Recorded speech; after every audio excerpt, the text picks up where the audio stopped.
귀한 찬양 감사합니다. 2019년 새해가 밝았습니다. 지금까지의 우리의 삶을 뒤돌아보시기를 바랍니다. 멀리 바라볼 필요가 없습니다. 작년 한 해만 하더라도 얼마나 어려움이 많았습니까?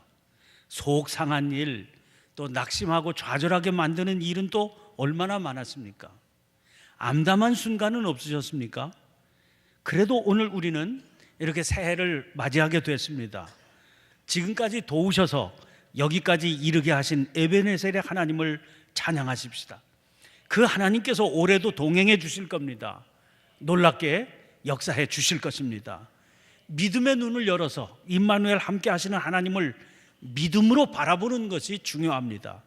이 시간이 바로 여러분과 저에게 그런 시간이 될 수 있기를 간절히 축원합니다.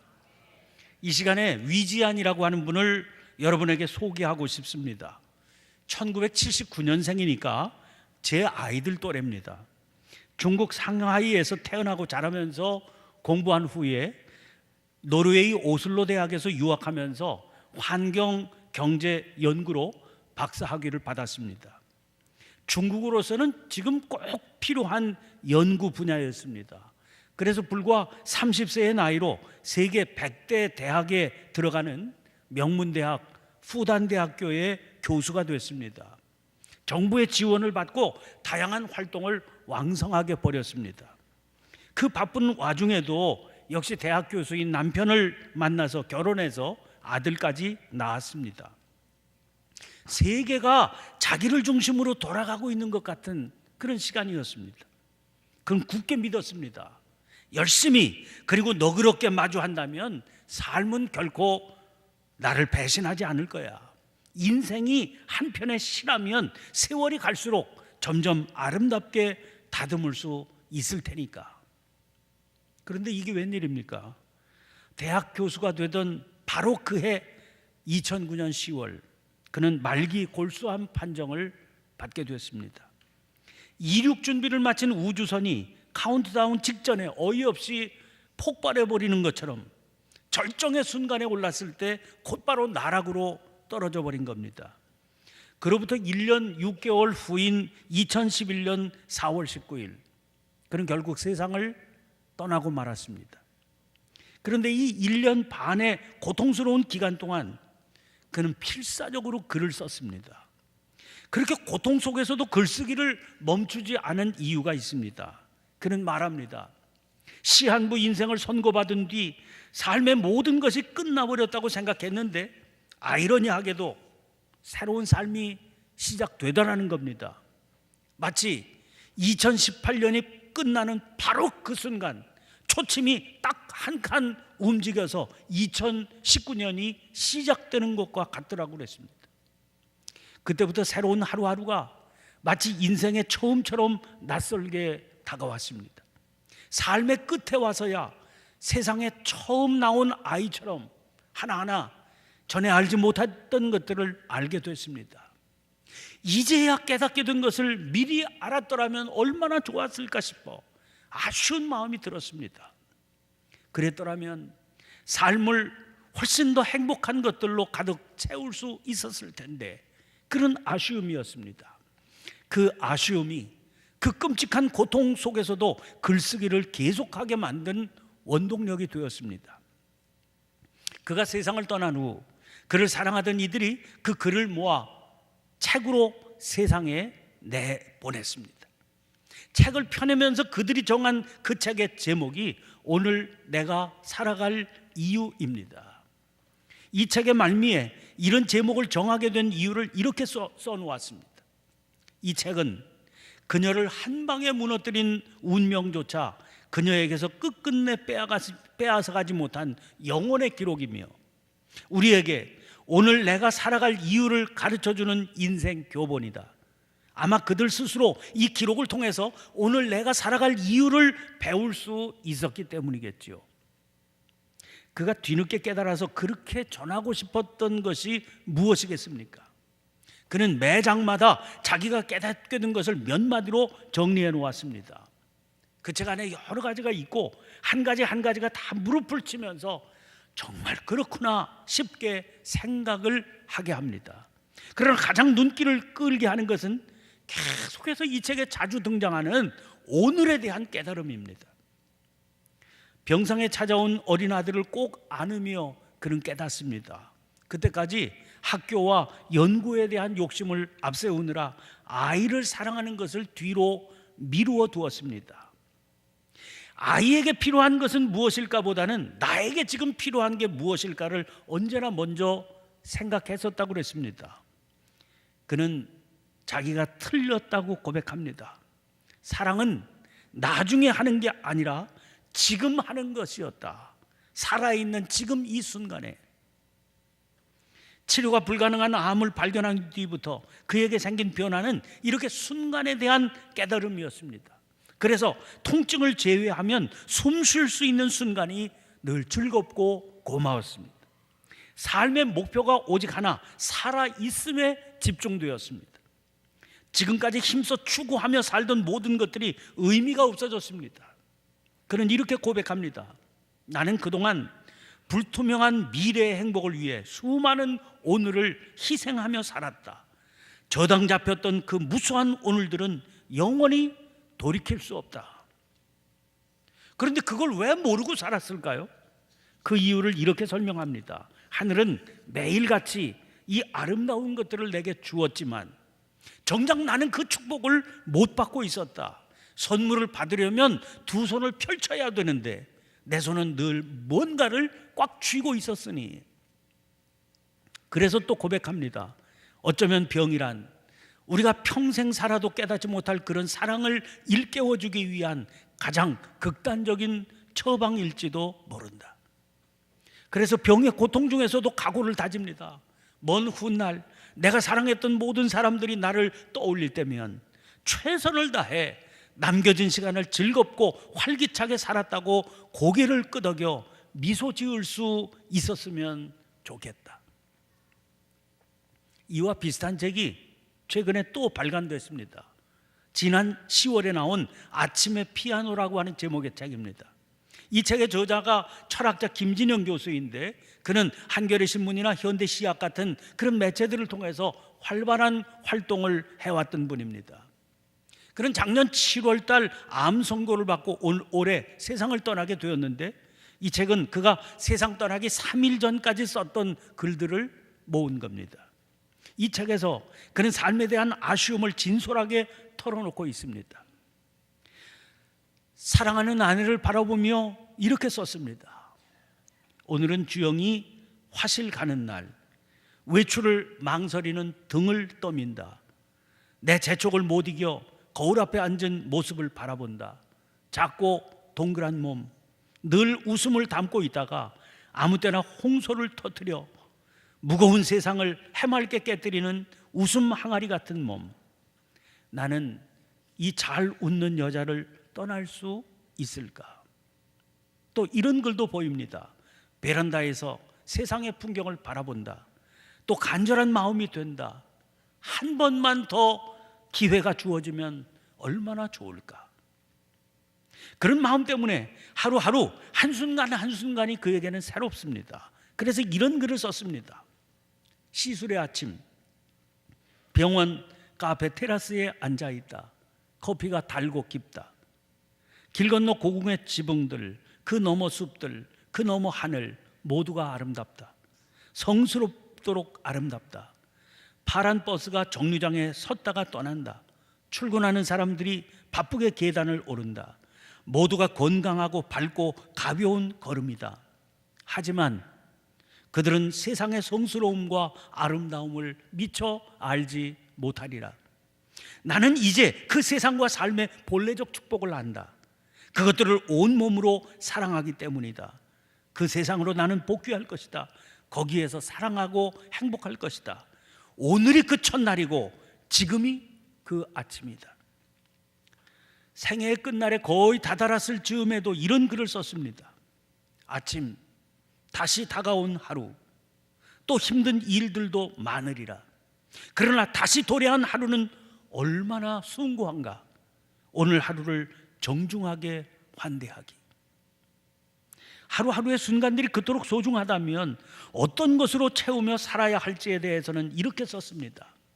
나처럼 많은 사랑을 받아온 사람이 있을까? 그러나 받기만 하고 나는 그 사랑들에 응답하지 않았다.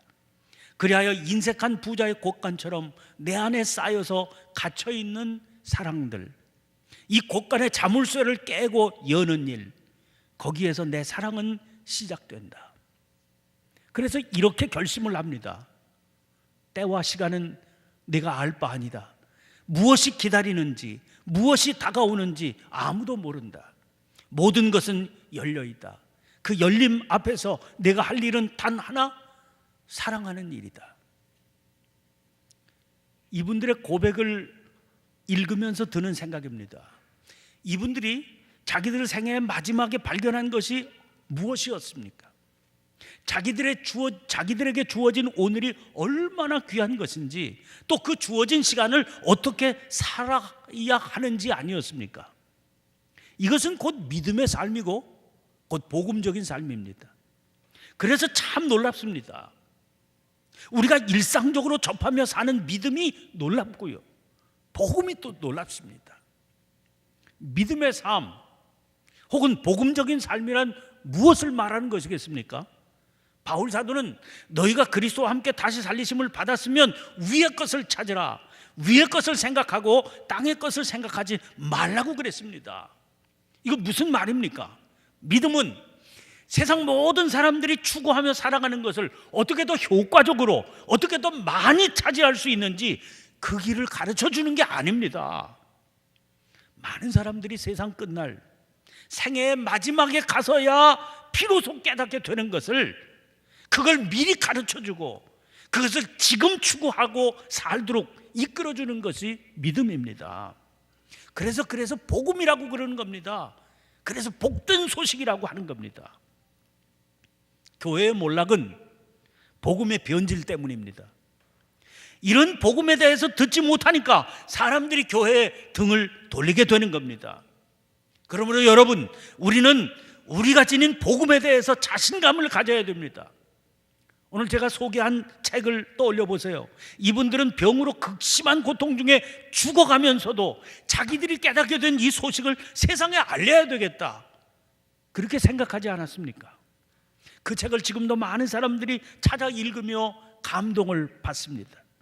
그 글을 읽으며 자기들의 삶의 자세를 새롭게 하고 있습니다. 이것은 주님께서 우리에게 감당하라고 맡기신 바로 그 사역 아닙니까?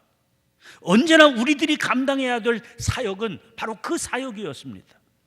특별히 2019년 새해에는 우리들에게 주신 그 사역을 더 확실히 감당하자 하는 것이 우리의 각오입니다. 그래서 정한 금년도 표가 복음으로 생명의 빛을 세상에, 이것입니다. 사랑하는 성도 여러분, 새해를 시작하는 이 시간 하나님께서 주시는 말씀을 받았습니다. 오늘은 특별히 이 말씀을 일어서서 받았습니다. 히브리서 12장 28절입니다. 그러므로 우리가 흔들리지 않는 나라를 받았은즉 은혜를 받자. 이로 말미암아 경건함과 두려움으로 하나님을 기쁘시게 섬길지니. 새번역 성경은 이 구절을 이렇게 옮기고 있습니다. 그러므로 우리는 흔들리지 않는 나라를 받으니 감사를 드립시다. 그리하여 경건함과 두려움으로 하나님이 기뻐하시도록 그를 섬깁시다. 여러분, 분명히 아시기를 바랍니다. 우리가 받은 것은요, 흔들리지 않는 나라입니다. 어디 그뿐입니까? 오늘 본문 23절은 이렇게 시작됩니다. 또 약속하신 이는 미쁘시니. 히브리서 6장 18절 말씀을 보니까 하나님은 거짓말을 하실 수 없다고 그랬습니다. 거짓말을 하실 수 없는 하나님께서 맹세하시면서 주신 약속입니다. 그러므로 우리는 약속하신 것을 반드시 이루시리라, 그렇게 믿어야 됩니다. 반드시 이루시리라고 하는 것을 믿는 그 믿음을 경건함과 두려움이라고 그랬습니다. 오늘 우리가 일어서서 하나님의 말씀을 받은 것은 그 경건함과 두려움을 몸으로 표현하기 위함입니다. 오늘 본문 23절에 이어지는 나머지 부분을 보세요. 믿는 도리의 소망을 움직이지 말며 굳게 잡고. 아멘. 이게 우리의 각오가 되어야 되는 겁니다. 그러면 그 각오를 가지고 살아가는 삶의 구체적인 자세는 어떤 것이 되어야 되겠습니까? 24절 25절입니다. 서로 돌아보아 사랑과 선행을 격려하며 모이기를 패하는 어떤 사람들의 습관과 같이 하지 말고 오직 권하여 그날이 가까움을 볼수록 더욱 그리하자. 새번역의 이 부분 말씀은 이렇게 되어 있습니다. 그리고 서로 마음을 써서 사랑과 선한 일을 하도록 격려합시다. 어떤 사람들의 습관처럼 우리는 모이기를 그만하지 말고 서로 격려하여 그날이 가까워 오는 것을 볼수록 더욱 힘써 모입시다. 가장 중요한 것이요, 서로 격려하는 것이라고 그러죠. 지금 우리가 당면한 가장 큰 문제 중에 하나가 패배주의입니다. 그것은 하나님의 섭리, 하나님의 능력을 불신하는 태도입니다. 민수기 13장 장면 떠올려 보세요. 출애굽한 이스라엘 백성이 바란 광야 가데스에 이르렀을 때입니다. 한 지파에서 한 명씩 모두 12명의 정탐꾼을 세워서 가나안 땅에 들어가서 그 땅을 탐지하게 했습니다. 그들이 돌아와서 보고를 하는데 정탐한 그 땅이 젖과 꿀이 흐르는 땅인 건 모든 사람들이 동일했습니다. 다만 그 땅에 살고 있는 고주민과 성읍이 문제였습니다. 12명 정탐꾼 가운데 10명은 그 땅 고주민은 강하고 성읍은 견고하고 심이 크기 때문에 공격하는 게 불가능하다, 이렇게 말했습니다. 나머지 두 사람 갈렙과 여호수아는 그들도 역시 그 사실을 부인하지는 않았습니다. 다만 두 사람은 전능하신 하나님의 크신 능력을 믿어야 된다, 그렇게 외쳤습니다. 결과는 어땠습니까? 우리가 아는 대로입니다. 백성들은 10명의 보고에만 마음을 두었습니다. 이 태도가 하나님의 진노를 사지 않았습니까? 하나님께서 우리에게 맡기신 믿는 도리의 소망은 사랑과 선행으로 나타납니다. 이것은 흔들리지 않는 나라입니다. 세상의 바람, 세상의 유혹 앞에서 수없이 암담할 때가 있죠. 좌절하게 되는 순간들이 생깁니다. 그러나 이런 때에도 열심히 하려고 하는 소수의 사람들이 여전히 있습니다. 상황을 보면 힘이 빠지고 맥이 풀리겠지만 그럴수록 우리는 이 소수가 되어서 서로 격려해야 됩니다. 아무리 모여보아야 무슨 소용이 있느냐, 그런 생각이 들 때도 있습니다. 그럴수록 그날이 가까운 것을 알아야 됩니다. 그래서 모이기를 힘써야 됩니다. 며칠 전 한 신문에서 당신이 잘 되면 좋겠습니다, 이런 제목의 칼럼을 읽었습니다. 평론가 김민섭이라고 하는 분이 쓴 글입니다. 이분이 1년 전에 생애 최초의 첫 해외여행을 기대하면서 일본 후쿠오카 왕복 항공권을 10만 8,300원에 구매했습니다. 뭐 특가 세일이 나왔나 보죠. 10만 8,300원만 내면 일본 후쿠오카까지 왕복 비행기 값이 된다, 그런 광고를 보고 덜컥 해외여행 한번 가보자 항공권을 구매한 겁니다. 그런데 그만 아이의 병원 일정이 출국 하루 전으로 잡히는 바람에 가지 못하게 되고 말았습니다. 여행사에 가지 못하게 됐다, 취소해야 되겠다 연락하니까 환불을 18,000원만 돌려줄 수 있다, 그랬습니다. 아무리 약관이 그렇게 되어 있더라도 너무나 억울한 생각이 들었습니다. 10만 8,300원에 구매했는데 돌려받는 게 18,000원입니다. 그래서 이런 생각이 들었습니다. 차라리 18,000원 포기하고 다른 사람에게 양도해야 되겠다, 그렇게 마음을 먹었습니다. 그런데 그렇게 항공권을 양보하려면 세 가지 조건이 충족되어야 됐습니다. 이 항공권을 양도받는 사람이 대한민국 남자여야 되고 이름이 김민섭이어야 되는데 영어 철자도, 여권에 있는 영어 철자도 자기 영어 철자랑 똑같은 철자여야 됩니다. 근데 이제 사람 생각이 이런 생각이 들었어요. 김민섭이라는 이름은 흔한 이름 아닙니까? 한 가지 걸리는 게 섭이 걸립니다. 섭. 영어 철자를 섭을 여러 가지 표현으로 쓰니까 이게 똑같은 사람이 나오리라고 기대하기가 어렵지 않습니까? 그래서 이렇게 해봐야 꼭 이 세 가지 조항이 해당되는 사람 찾기는 어려울 거다, 그런 마음이 들지만 그냥 한번 해본 거지요. 페이스북에 이 사연을 올리고요, 자기가 쓰는 신문 칼럼에 이 내용을 올렸습니다. 그런데 글을 올린 지 3일 만에 대상자가 나타났습니다. 이 사람이 김민섭인데 1993년생 김민섭. 근데 이 사람이 자기 사연을 소개해요. 자기는 졸업 전시 비용을 준비하기 위해서 학교를 휴학하고 지금 일을 하고 알바를 하고 있다. 1993년생인데 김민섭, 영어 철자도 똑같다.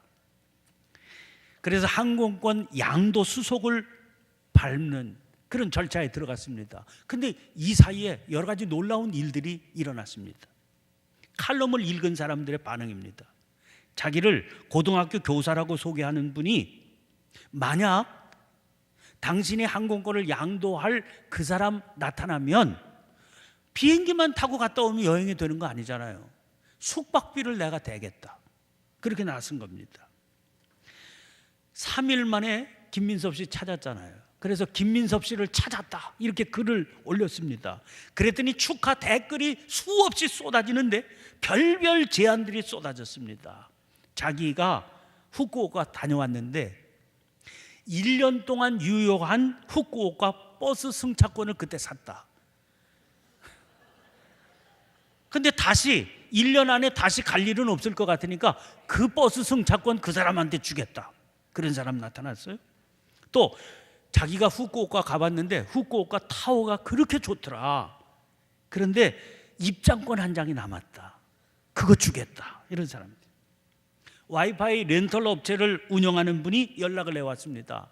그 사람 여행 갈 때 와이파이 그 기계는 자기 회사 거를 꼭 썼으면 좋겠다. 자기가 대주겠다. 이런 겁니다. 이런 재미를 보게 되니까 욕심이 났잖아요. 그래서 이 이야기를 계속 확대해가지고 모금을 벌였습니다. 이 김민섭이 여행 가는데 보태줄 사람들 모여라 그랬죠. 여행 다녀오고도 이 청년이 자기 미래를 위해서 쓸 수 있는 돈까지 모을 수 있었습니다. 항공권 주기 위해서 공항에서 이 김민섭 청년을 두 김민섭이 만난 겁니다. 대학생 김민섭 씨가 얘기합니다. 선생님 소식을 듣고 여기까지 오는 동안 길에서 만나는 사람들 얼굴을 제가 계속 쳐다보았습니다. 다 낯선 사람들인데 다 낯선 사람들이 자기를 도와준 것 아닙니까? 그래서 길에서 만나는 사람들을 보면서 이런 생각했습니다. 저 사람이 날 도와주지 않았을까? 저 사람 덕분에 내가 꿈도 못 꿀 일본 여행을 가게 되는 것 아닐까? 그런 생각 때문이었다는 거예요. 그러는 동안 자기 마음속에 이런 생각이 들더라는 거예요. 생면부지지요. 누군지도 모르고 진짜 그 사람이 자기를 도와준 사람인지 아닌지도 모르지요. 근데 만나는 사람의 얼굴을 볼 때마다 떠오르는 생각이 저 사람 잘 됐으면 좋겠다. 저 사람 잘 됐으면 좋겠다. 그런 생각이 들어하는 거예요. 수백 번도 더 했다는 겁니다. 그러면서 말합니다. 선생님 잘 다녀오겠습니다. 그리고 언젠가 2003년에 태어난 김민섭 씨를 내가 꼭 찾아서 여행 보내주겠습니다. 그러면서 출국장 안으로 들어가더라는 겁니다. 여러분, 세상이 각박하지요. 사람들이 하도 극악해서 사는 게 무섭고 두렵지 않습니까? 그러나 그것만 있는 게 아니에요. 또 하나의 다른 세상이 분명히 있습니다. 그래서 세상은 아직도 살만한 겁니다. 특별히 살아계신 하나님의 약속을 믿는 우리들 아닙니까? 믿는 도리의 소망을 굳게 잡아야 됩니다. 서로 돌아보면서 사랑하며 살자고, 선한 일을 하면서 살자고 격려하며 살아가야 될 줄로 믿습니다. 그것을 위해서 모이기를 힘써야 됩니다.